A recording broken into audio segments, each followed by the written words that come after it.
Bismillahirrahmanirrahim. Assalamualaikum warahmatullahi wabarakatuh.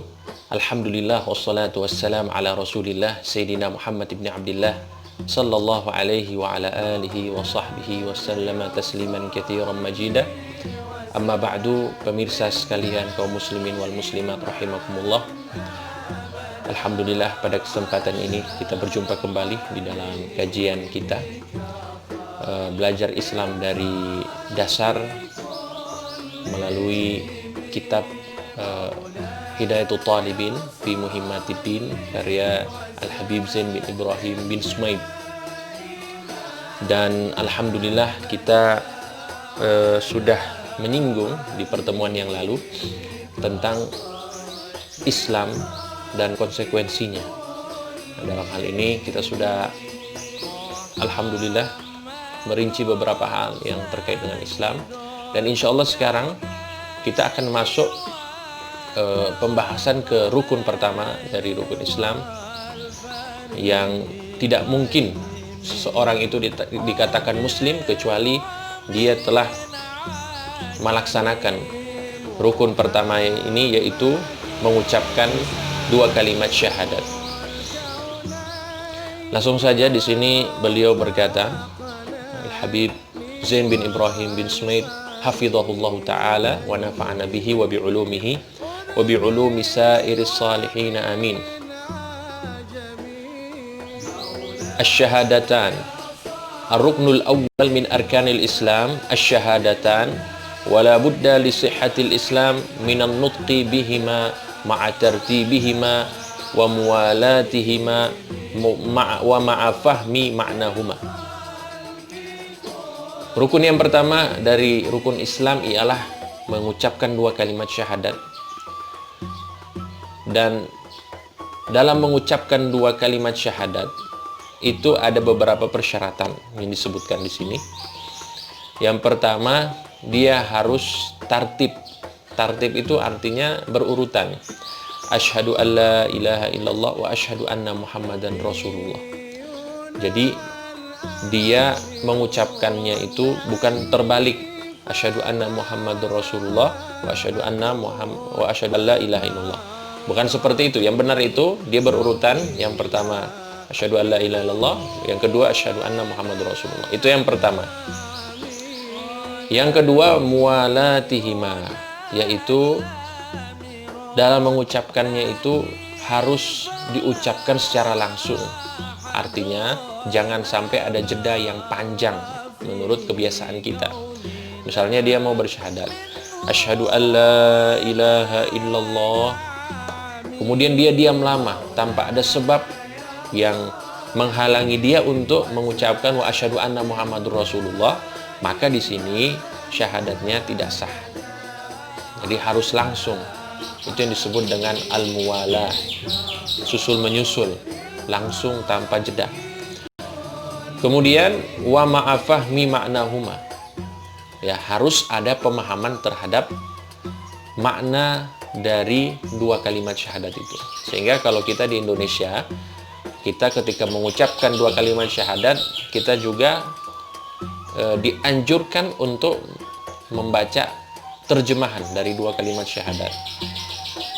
Itu supaya apa? Supaya kita benar-benar bisa meyakinkan bahwa yang mengucapkan dua kalimat syahadat ini dia benar-benar memahami makna dari dua kalimat syahadat. Nah, di sini ada sedikit tambahan, ya, dikatakan wa baqiyatu syurutil Islam. Tadi kita berbicara tentang syahadat, ya. Syahadat pada umumnya itu dia harus ada 3 syarat tadi supaya dia sah. Nah, adapun sekarang kita berbicara tambahan di sini Islam. Seseorang itu akan benar dia masuk ke dalam agama Islam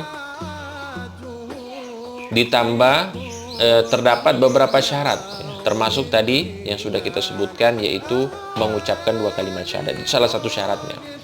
Nah, di sini dikatakan bahwa seseorang yang masuk agama Islam itu selain dia mengucapkan dua kalimat syahadat, dia harus berakal. Akhirnya dia waras, tidak gila. Kemudian al-bulugh, dia telah balik atau sudah dewasa. bagi laki-laki sudah mimpi basah, bagi perempuan itu sudah mimpi basah ataupun dia sudah haid. Kemudian al-ikhtiyaru fi ghairi kafir harbi. Kemudian orang yang mengucapkan dua kalimat, orang yang masuk Islam, mohon maaf, ya, orang yang masuk Islam itu dia harus atas kehendak sendiri, ya, bukan paksaan.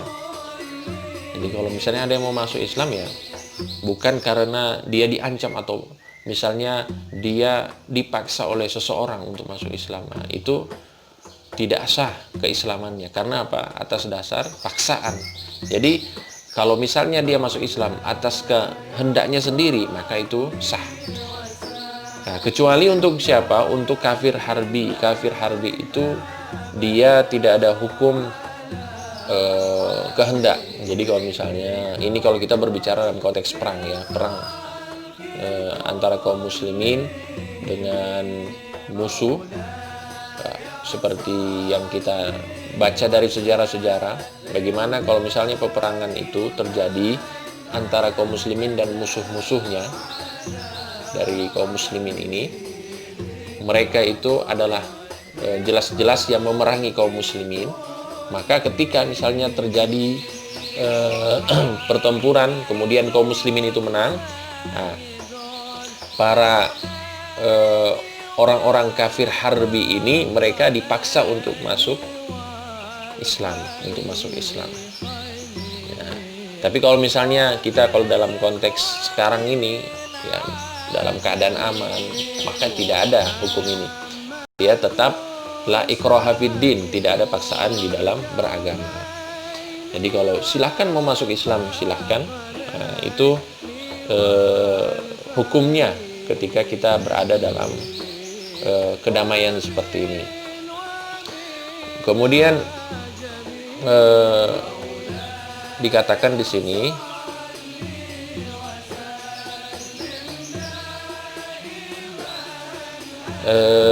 wa yuhkamu bi islamis sabiyyi tab'an li abawayhi. Nah, seseorang atau anak kecil itu dinyatakan muslim apabila kedua orang tuanya itu muslim. Ausa biyaihi awidar, atau orang ini misalnya adalah budak, misalnya dia budak, maka budak itu mengikuti agama tuannya.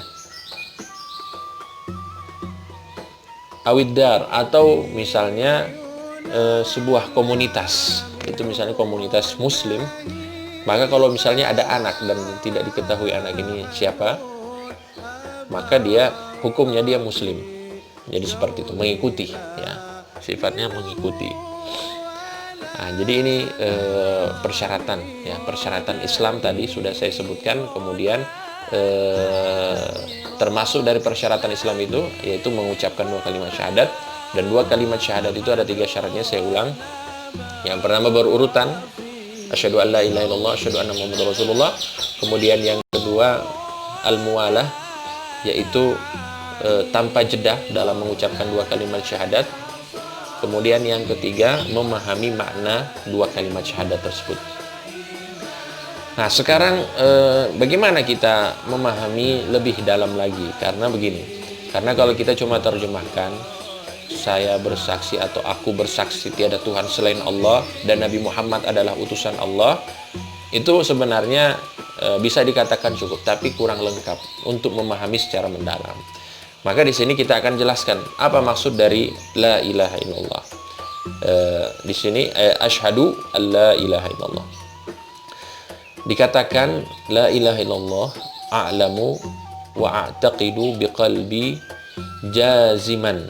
Nah, aku bersaksi itu artinya apa? Aku tahu dan aku yakin dengan hatiku seyakin-yakinnya, wa ubayyinu li ghairi haqqan, dan aku mengabarkan dan menjelaskan hal ini kepada orang lain secara benar dan waras. Jadi bukan berpura-pura misalnya bersyahadat. Itu maksud dari syahadat itu. Kalau orang berpura-pura berarti dia tidak bersyahadat. Ya, jadi harus ada 3 makna ini kalau kita memahami asyhadu itu, saya bersaksi, artinya saya tahu, saya yakin dengan hati, dan saya menjelaskannya kepada orang lain dengan sebenar-benarnya. Apa itu yang saya saksikan atau yang kita saksikan? Alla ma'buda bihaqqin fil wujudi illallah wahda. Bahwa tidak ada Tuhan, tidak ada sesembahan yang benar, yang berhak di dunia ini untuk kita sembah, untuk kita abdikan diri kita kepadanya, kecuali Allah Subhanahu wa ta'ala semata. Nah, itu maksud la ilaha illallah. Tidak ada sesembahan, tidak ada Tuhan yang benar, yang berhak kita sembah, kecuali Allah Subhanahu wa ta'ala semata. Wa annahu huwal ghaniyyu amma siwah, dan Allah Subhanahu wa ta'ala itu maha kaya dari segala sesuatu.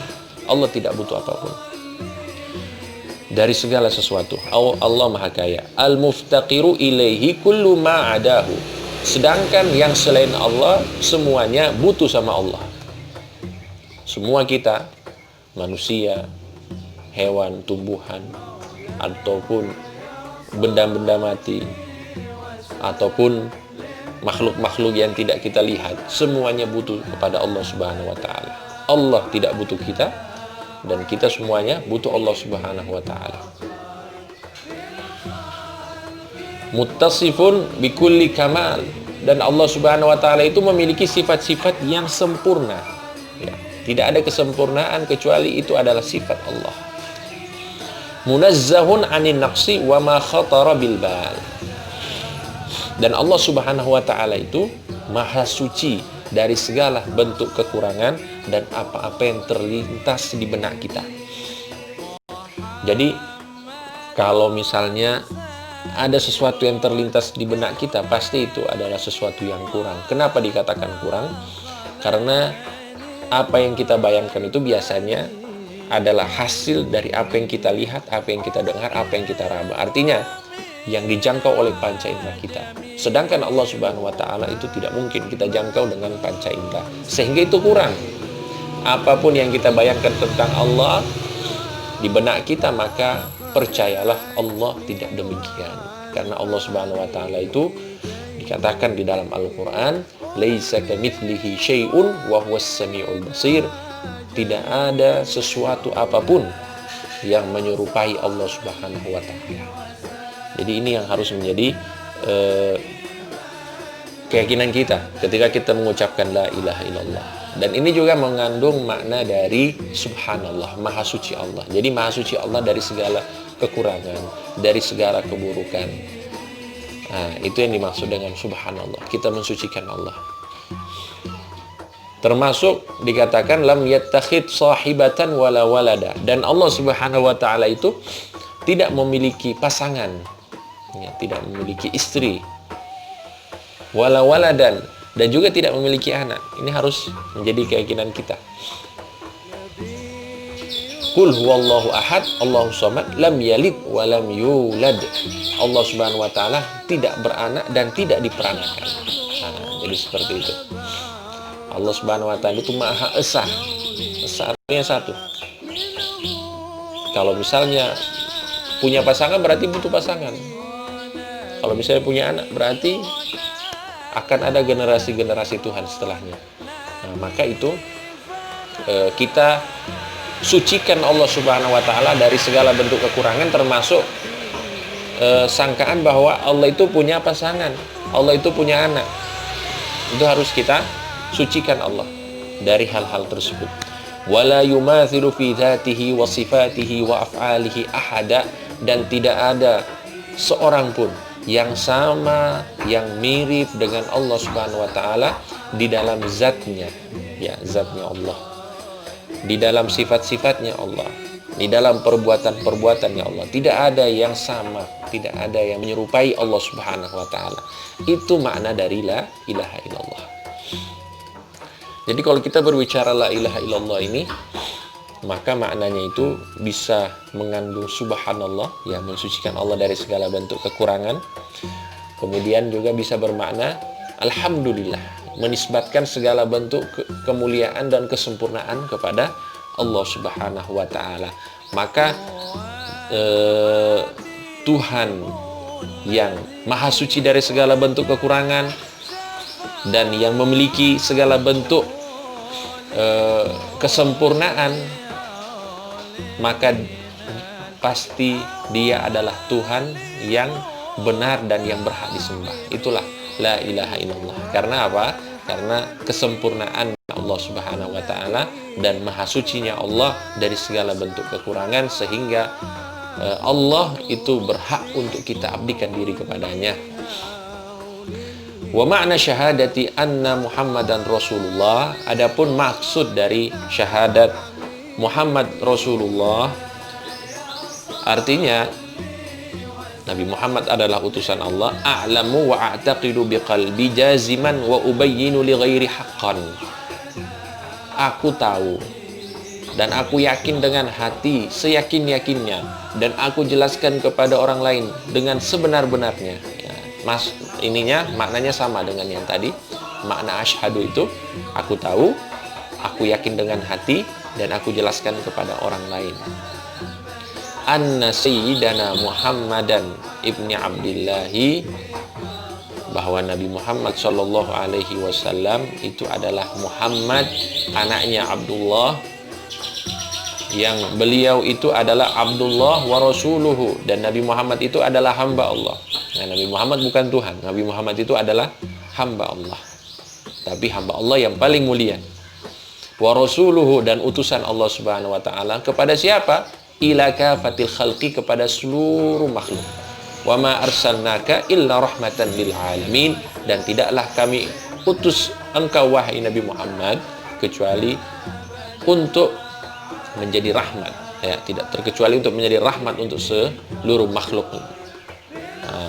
Shadiqun fi kulli ma akhbara bihi 'anillahi ta'ala, dan Nabi Muhammad SAW itu jujur, tidak pernah berbohong dalam mengemban misinya, yaitu untuk menyampaikan dakwah kepada umat. Ya, tidak pernah berbohong, tidak pernah berdusta atas nama Allah. Semua yang Allah Subhanahu wa taala perintahkan kepadanya untuk disampaikan kepada kita itu Nabi Muhammad sudah sampaikan dengan sejujur-jujurnya. Huwa shadiqul amin. Nabi Muhammad itu adalah orang yang jujur dan orang yang amanah. Itu harus kita yakini ketika kita mengucapkan asyhadu anna Muhammadan Rasulullah. Kita yakin kebenaran Nabi sebagai Nabi, dan juga kita yakin bahwa apa yang disampaikan oleh Nabi itu benar-benar beliau sampaikan wahyu ataupun dalam bentuk Al-Quran dan hadis, itu benar-benar beliau sampaikan merupakan pesan dan risalah dari Allah Subhanahu wa taala. Wa yajibu 'ala kafatil khalqi tasdiquhu wa mutaba'atuhu, dan wajib kepada seluruh makhluk, seluruh umat manusia, seluruh jin untuk beriman kepadanya, ya, membenarkan kenabian Nabi, kemudian juga mempercayai risalah Nabi Muhammad SAW, dan tidak cukup sampai di situ, wa mutaba'atuhu, dan harus mengikutinya. Jadi laqad kana lakum fi rasulillahi uswatun hasanah, cukup bagi kalian di dalam diri Rasulullah itu terdapat uswah hasanah, suri tauladan yang baik. Maka kita ikuti Nabi Muhammad SAW, ya, di dalam bagaimana beliau beribadah, bagaimana beliau bermuamalah, ya, dalam hal-hal yang bisa mewujudkan tujuan penciptaan kita di dunia ini. Wa yahrumu alaihim takdzibuhu wa mukhalafatuhu, dan haram hukumnya bagi kita untuk mendustakan kenabian Nabi Muhammad. Kita misalnya ada orang mengatakan bahwa Nabi Muhammad itu bukan nabi, itu haram hukumnya, tidak boleh. Wa mukhalafatuhu, dan juga menyelisihinya, artinya tidak mengikutinya. Nah, di sini dijelaskan, faman kadzabahu fahuwa zalimun kafir. Barang siapa yang mendustakan Nabi Muhammad, mendustakan risalahnya Nabi Muhammad, maka di sini dia tergolong orang-orang yang zalim, orang-orang yang kafir, orang-orang yang tidak beriman. Innallaha la yuhibbudz zalimin. Sesungguhnya Allah tidak mencintai orang-orang yang zalim. Na'udzubillahi min dzalik. Maka kita harus yakin bahwa apa yang dibawa oleh Nabi, dan juga kita yakin bahwa Nabi Muhammad adalah benar-benar Nabi terakhir yang diutus oleh Allah Subhanahu wa Ta'ala kepada kita, supaya kita keluar dari golongan orang-orang zalim dan orang-orang kafir. Wa man khalafahu fahuwa 'asin khasir. Barang siapa yang menyalahi Nabi Muhammad, dia membenarkan bahwa Nabi Muhammad adalah Nabi, dan dia juga yakin dengan risalahnya Nabi Muhammad, tapi dia tidak mau ikut Nabi Muhammad. Nabi Muhammad perintahkan dia begini, dia tidak lakukan. Nabi Muhammad larang dia untuk melakukan ini, tapi dia lakukan. Artinya apa? Hawa nafsunya mendominasi diri. Syaitan mengalahkan dia. Maka di sini fahuwa asin khasir. Dia tergolong orang-orang yang maksiat, orang-orang yang berdosa, orang-orang yang merugi. Tapi tidak kafir, tidak keluar dari Islam. Dia masih muslim, akan tetapi berdosa. Nah, seperti itu. Razaqanallahu mutaba'atahu. Semoga Allah Subhanahu wa Ta'ala memberikan kita rezeki berupa kemudahan untuk selalu mengikuti Nabi Muhammad SAW, wa tawaffana ala millatihi, dan semoga kita semuanya meninggal dalam keadaan iman kepada Allah, kepada Rasulullah SAW, wa hasyarana fi zumratihi, dan semoga kita nanti dikumpulkan bersama kumpulan Nabi Muhammad sallallahu alaihi wasallam. Amin ya rabbal alamin. Mudah-mudahan penjelasan ini manfaat untuk kita semuanya. Wallahu taala alam, wa sallallahu ala sayyidina Muhammadin wa ala alihi wa sahbihi wasallam, walhamdulillahi rabbil alamin.